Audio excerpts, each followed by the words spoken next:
छौरी करब बबाल कटिले तो गाल।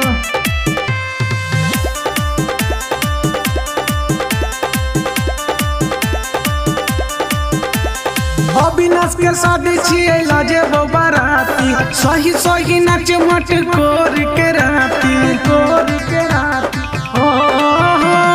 अविनाश के शादी छिए लाजे बाराती सही सही नाच मट कोर के राती कनियो जे करबे छौरी बबाल कटिले तो विवेक गाल। कनियो जे छौरी करबे बबाल कटिले तो बबलू गाल। कनियो जे छौरी करबे बबाल चंदन कटिले तो गाल। सरस्वती रिकॉर्डिंग स्टूडियो विदेश।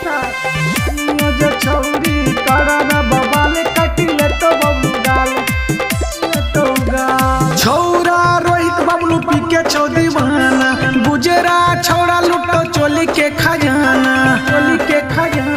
हो ग छौरी छौरा रोहित बबलू पी के छौ दीवाना गुजरा छौरा लुटो चोली के खजाना मरौना गाम में मचेबे गे धमाल कटिले तो आशीष गाल। कनियो जे करना छौरी बबाल कटिले तो सुबोध गाल। सरस्वती रिकॉर्डिंग स्टूडियो विदेश। छौरी करब बबाल कटिले तो बबलू गाल। राइटर राजू राजा के मानिले बात गे ठुमका लगई है मुके सबा के साथ गे राइटर राजू राजा के मानिले बात गे ठुमका लगई है दीवाना के साथ गे मटकोर में जे करना बबाल छोरी कटिले बोगाल। कनियो जे कर में छौरी बबाल कटिले बो तो